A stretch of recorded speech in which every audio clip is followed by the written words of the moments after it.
FANSPLAINED, a media criticism podcast with Ryan and Em. I'm Ryan. And I'm Em.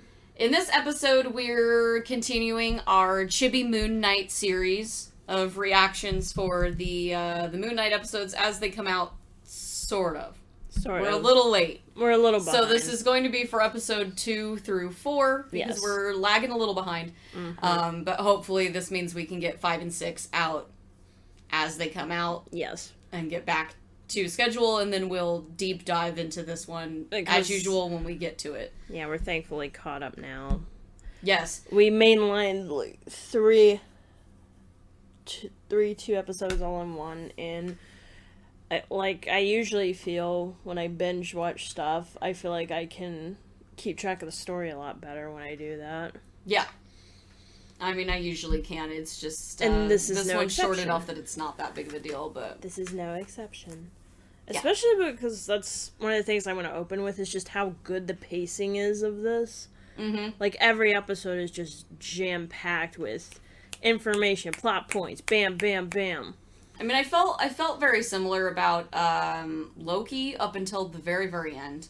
And Falcon and the Winter Soldier was actually very well paced as well. Yeah. The shorter they are, the better paced they tend to be. I mean, like, we felt that about Agent Carter season 1 as well, is because it had to fit so much into a shorter amount of time. Yeah. It actually ended up being a lot better than having a couple extra episodes to meander around the point. Yeah, or basically be filler. You'd never want any episode to be filler. No. You want every episode to actually serve a purpose. Yeah, to that point, we're actually skipping Agents of S.H.I.E.L.D. We tried it. We made an earnest effort to get through it. We did. But it, on the other hand, is 90% filler episodes, and most of them don't really interconnect back to anything. Like, it was like pulling teeth. A lot of it has aged very poorly. We still wish that it had been concepted as Maria's show, not Coulson's. And I think that there was a much more succinct way that you could have made it work that wasn't It also has, this. It also has just zero connection to the MCU as it is now, so there's really not much of a point. Yeah, like, most of its connection is Hydra, which is why I wanted to do it right after Captain America, because it connects to the Hydra stuff once you get to that point. But at the same time, like, most of it's been retconned, especially because it tried to do so much, like, weird stuff with, like, the Kree. It tried to do, like, the Inhuman stuff. It tried to do the Inhuman stuff. It tried to do Captain Marvel before Captain Marvel with, like, Coulson's alien cure. And then you told me about the bullshit that it tried to pull with Sousa, and I'm just like, No. So we're just, I know that this isn't the point, but 22 episodes to a point where we're watching a show that is fantastically paced and has 6 episodes, and we're going to get to the end and very likely want more, versus a show where we really struggled to get through 9 episodes of it. 22 episodes per season is just too ambitious even for us. Well, it's too ambitious even for that show. Like, there's just not enough to it. We have all the other Netflix shows, all the other Disney Plus shows, and all of these movies to get through. Yeah, so we're taking just a small point away, tangentially related, just to say we're skipping that. Sorry for missing last week. Or the week before. Last week. Because Cap was late. So we missed last week. Whatever. Well, the point we'll be reorganizing stuff a little bit. The point is, though, is that by watching Moon Knight and seeing how well it's paced, how phenomenally it is acted, how wonderfully it is shot, all of that, and then you go to you switch to watching Agents of S.H.I.E.L.D., and it's like, it doesn't even compare. Like, it's apples to oranges. Yeah, it is. It is. And it's even that to the other ABC show that you could compare it to. Agent Carter was done better with a lesser budget, too. Well, and far shorter runtime, which I think is what a lot of these shows need. They're a lot better as mini-series rather than something wholly extended going on for ever and ever and ever and ever. With the exception of Daredevil. Well, even that is still like a mini series with seasons, though. It's still it's a little bit different because like I feel like if they'd actually tried to fit like 22 episodes into every season of that show, the quality would have gone down. Yes, The story would have gone down. It's one of those things where like you can get a lot more into a mini series even if it has a second season. Yeah. Than you can just pumping out 22 episodes in a season because you have to produce a lot of that a lot quicker. I'm just glad that Disney seems to understand that doing a show like Moon Knight with a movie budget is far better than what Agents of S.H.I.E.L.D. used to be. Ironic, because Agents of S.H.I.E.L.D. aired on ABC, which is Disney's channel. Well, I'm glad they learned from it. Yeah. Disney Plus, which I still don't understand, has been a lot more tolerable. Well, Moon Knight better get a second season, for one thing, because if Agents of S.H.I.E.L.D. was able to get, seven seasons of that shit? 7. Anyway, so moving on from Agents of S.H.I.E.L.D., because we're not doing an episode about it. No, this is the closest to an episode about it. Yeah, that was it. I just wanted to make the disclaimer that we're not coming back to it. We did skip it intentionally. Yeah. It's not coming back. But yes, in comparison, this is paced perfectly. But even if it's not perfect, it's great. It's snappy. You don't really have a whole lot of, like, lulls. No.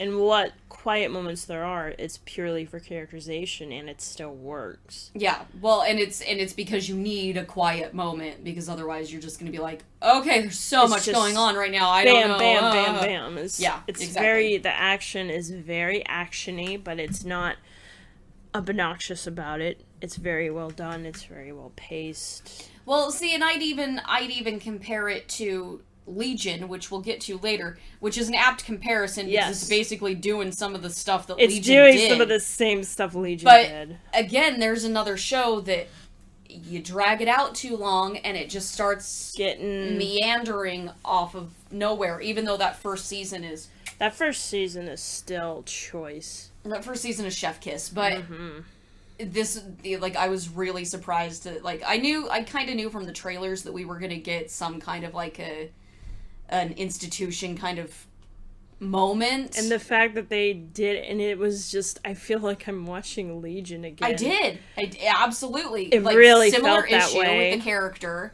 And the other thing I realized... Similar setup, especially with all the characters that you know, both in the institution and outside of it. And the other thing I realized, it took a while, but I finally realized it. David also has an alter in his mind that has a British accent. Oh my god, he does. Yeah. Also, but, like, the bad guy being the psychiatrist. Yes. Loved it. I mean, we didn't get the sexy dance number. We did not get the sexy dance number, but we did get a very effective, creepy build-up that just kind of exploded into... Wow. That's all I can really say, because I didn't know where it was going to go with it. I didn't either, and I wasn't sure how to feel about it, but because it doesn't linger on it the way that Legion does, it doesn't have a lot of room to, like, really screw it up in that regard either. Yeah. I mean, to be fair, they've done a lot of research on DID, and you can kind of tell. Yes, and I'm very grateful for that. I like how they have been portraying it, how... one alter will basically black out and then come to and not have any idea what just happened, because that is how, people with it describe it happening. Mm-hmm. I also really enjoy seeing Mark and Steven actually grow attached to each other. Like, they're actually... so cute. They are. They're actually becoming... Cute, actually. Again, Oscar Daddy continues to be the main reason to watch this. All the actors are great. All the supporting cast is great.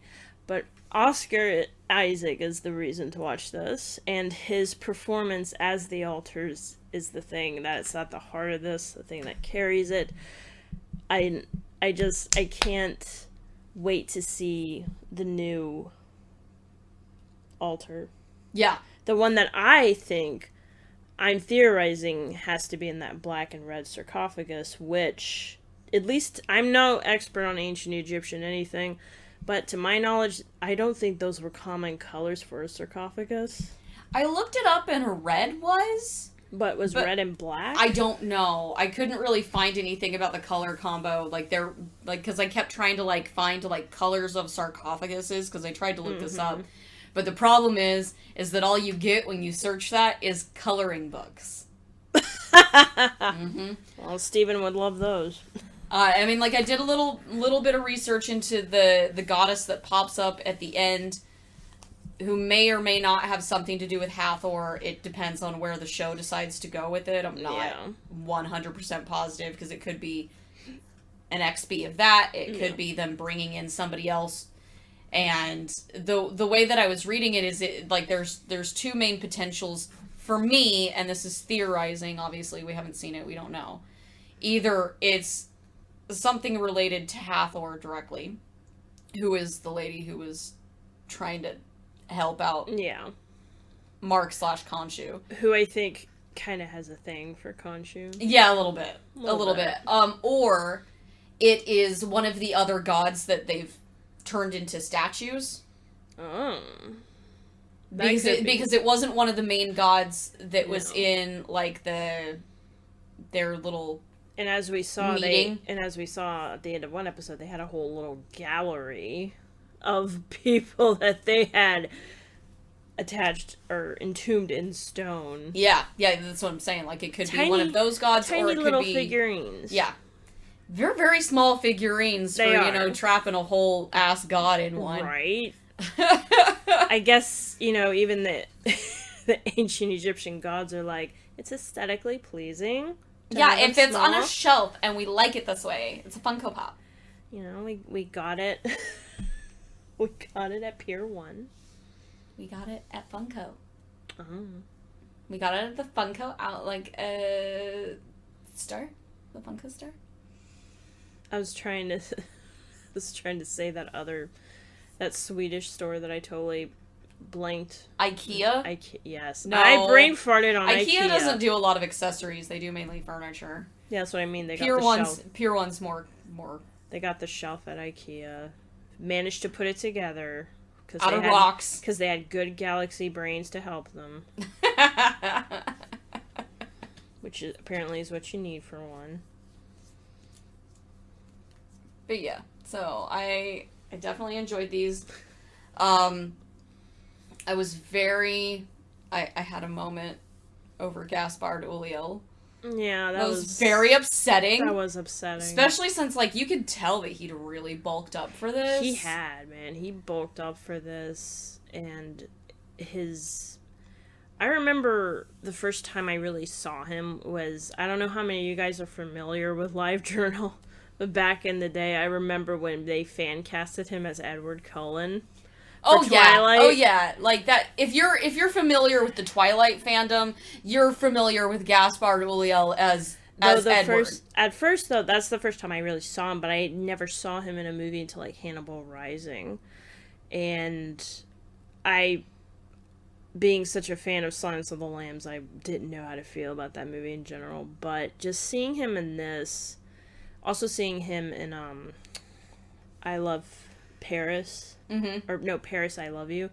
Seeing him in that, seeing him in this, and it's just damn, he was taken way too soon. Yeah. He really did have the potential to be a great actor.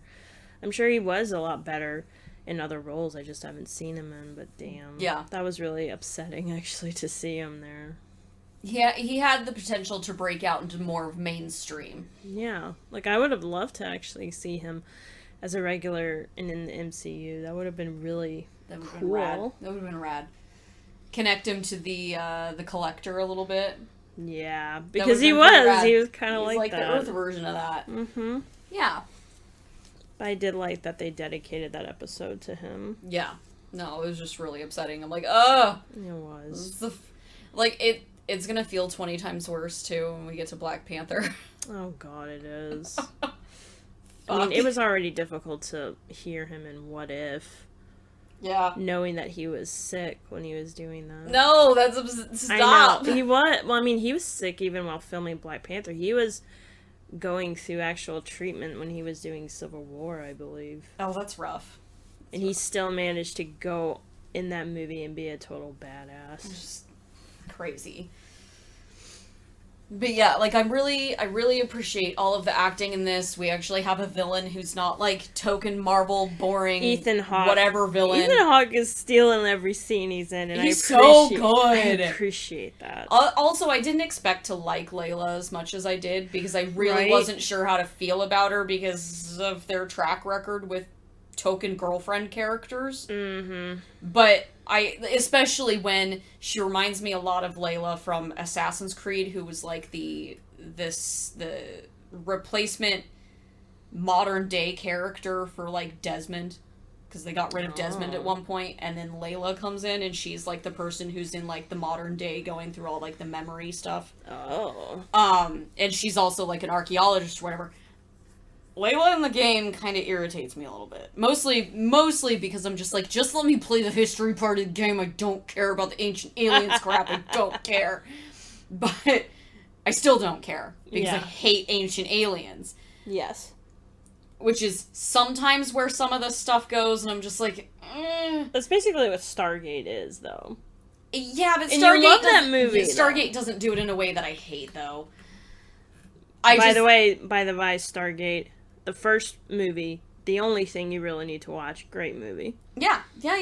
Great movie. It doesn't do it in a way that bothers me, but when it does it in a way when, like, you have the aliens coming in and only the aliens ever did anything, where, like, Stargate still kind of shows you that the civilization of people there still did shit. Yeah.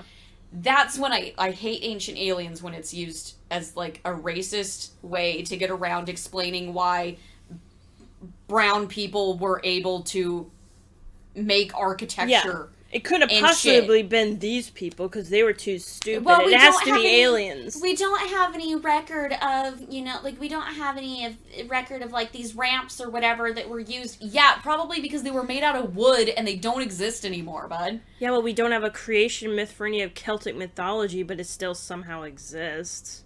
I don't see people doing ancient aliens with the Celts, probably because, they were white. Yeah. Well, it depends on if you get into the weird people who start getting into, like, alien stuff with Stonehenge, but for the most part, no. But yeah, like, it doesn't ever quite go there, and, like, I'm used to just, like, Assassin's Creed Layla just kind of annoying me just by proxy, because all I want to do is play the history shit. Yeah. But, yeah, I like when we get into her, I actually really, really like her. Yeah, Layla's pretty cool, actually. I was afraid that she would be another token Marvel girlfriend and just be annoying like some of them have been. But no, she's really cool. But it's because they actually, like, let her have her own character. She gives me vibes of, like, early Jane. Not quite to the same degree, because Jane still is, like, hard eyes for Thor 24/7. She's still kind of too much of a book nerd. Layla acts like she has book smarts, but also street smarts. Layla is what I wanted out of a Tomb Raider movie. Yes.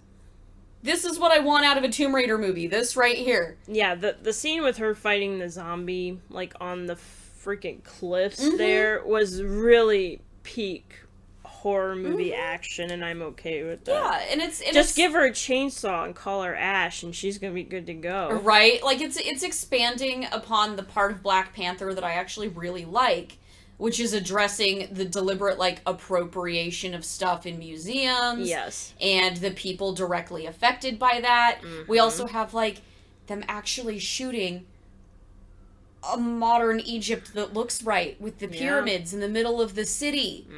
And it's not just Indiana Jones for the 500th time or whatever. Like, it looks modern. You can tell it's modern. Yeah. They don't make it look like, oh, well, some of the history's still here, so we're gonna make everything super backward. And like, it's colorful, it's bright. This is actually probably the best looking stuff in a long time. I mean, like, this last phase really has been doing a lot more, like, let's put color back in things. Unless it's Eternals, because most of that had, like, a gray wash filter on top of everything. But Not this looking one forward really to that. doesn't. Like, it's very bright when it needs Yes. to be. It's very dark when it needs to be, but you can still see everything. It's very atmospheric intentionally. Mm-hmm. I mean, like, we have to turn the lights off sometimes when it gets dark. But even I'm okay that with scene, even that scene with Khonshu, who was finally sounding like he was warming up to Steven, doing the night sky. That was so cool. It was so cool, and it was colorful, and you had all the different hues of blues and purples, and it just... Also, Yes, I please. love that Steven has a different Moon Knight suit Yes! from Mark. I love it. It's so posh. It's so dorky, and I love it It's to perfect. death. It's perfect for him. He has the suit, Mark has the armor. You both get their expressions with their glowy eyes. Yes. It's Yes, really, yes, yes. I love it. I love it to death. I can't wait to meet the third altar. I'm very hyped for that, and also, fuck you for not showing me him in the last episode. We were so close. I'm so certain that he was in that black and red sarcophagus. And I was like, no! Go in there! Open it! No! We go back, goddammit! They're too busy. They're too busy. They're too busy. Too busy screaming about a talking hippo. Who's very cute. Very And cute. I loved her. She was very cute. Also, by the by, I'm very into the fact that Oscar gave Mark and Steven different screams. Yes. Mark the has a more- reactions are appropriately very different. Mark has a very manly scream. Steven just high off the radar scream, and I love it. I love that they were so different. No, he's really pulling it out with playing these multiple characters at the same time. I love it. Getting them on screen together, though, Yes. was really, really great because you immediately see the kinds of differences that, like, you can see the differences, obviously, like, they've always been there, but Yeah. it's nice to see them, like, juxtaposed next to each other. The different facial expressions, the way he holds each character differently in their posture. Like, these are all little details that make up these characters, and they do so... It feels effortless, but it takes a lot of thought and care When put it's done into well, it. yeah, and I feel like it's overlooked a lot of the time when it's done really well. Like, as much as, I have issues with certain parts of the movie, like, Tom Hardy does it really well in Legend as well. Yeah. Like, you can immediately tell the difference between the two brothers. And not just because one wears glasses, but No. because they hold each other differently. They talk differently, Yes. their mouths move different, Their voices posture moves Their different. voices are basically different, too. Like, it's not an easy thing to do, so any actor that can manage it and manage it that well... That's why everybody really likes they She-Hulk. Yeah, like, they... Because isn't that what half of her show was? Orphan Black, you mean? Yeah. Where she was playing like 8 different characters or something. Yeah, and she finally won a fucking Emmy for it.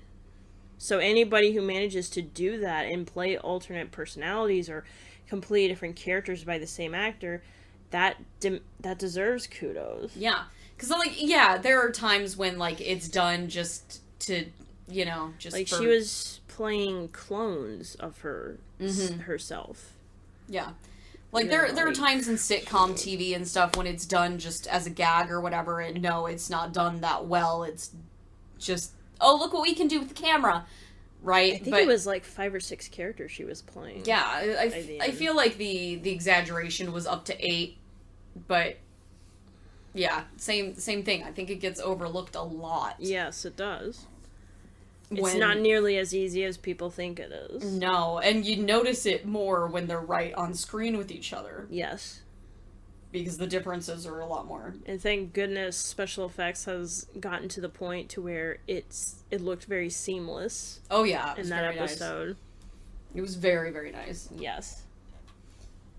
Or like Army Hammer in The Social Network when people thought there were legitimately 2 Army Hammers. There were 2. I was like, David Fincher, like, one of the reviews for that movie is literally, David Fincher, I demand to know where you put the second Army Hammer twin. And I'm like, I want to know too, damn it. But it's the Winklevoss twin. It's freaking got the nerd. Mark Zuckerberg. Anyone who's watched the Game Grumps knows exactly what we're referencing. Yes. But yeah, so we're really enjoying it. Yes. I think it's very well paced. Yeah. We really like the acting in it. The directing feels pretty even across episodes, even though we have different directors on stuff. You can kind of tell a little bit here and there, but for the most part, it's like not that big of a deal. You can see a few different stylistic choices between directors, but for the most part, it's very consistent. The whole show really likes the upside down camera comes to right itself, or the other way around. I love a lot. I love that shot. That's your tracking shot. Mm-hmm. I love the tracking shots. You love the upside down camera. Well, it's because ever since Ari Aster started doing that stuff, I'm like here for it. Yeah, but it's when it's used well, which is again, it's one of these where it has to be done well. Yeah, yes. It's not doing Dutch angles incorrectly. Yeah, that's not. Ugh.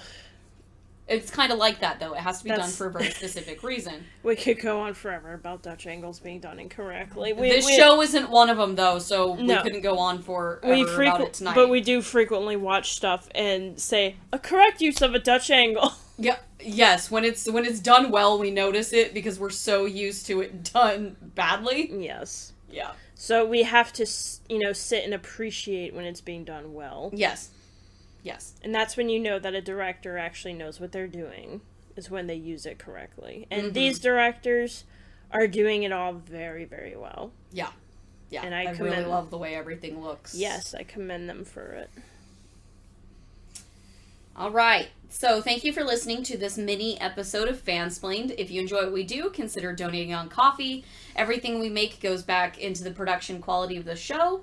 We appreciate all of our subscribers and everything you do, and we're thankful for anything from Hulk smashing that like button to your questions and comments on each episode, and especially sharing the show with your friends. And if you want to argue with us about your theories on Moon Knight, feel free to do so in the comments. Yeah, come here. Come at me. Fansplained is typically a weekly media criticism and deep dive podcast, and we're currently still working our way through the chronological order of the Marvel Cinematic Universe, sans Agents of S.H.I.E.L.D. Yeah. We reorganized stuff a little bit, so this week, still, soon after this episode, next couple of days, we'll be covering Guardians of the Galaxy, then Guardians of the Galaxy 2, and then we'll be jumping into Daredevil. Which we will be doing with... You will have a guest. We will have a guest, a very good friend, who is more into Daredevil than I am, actually.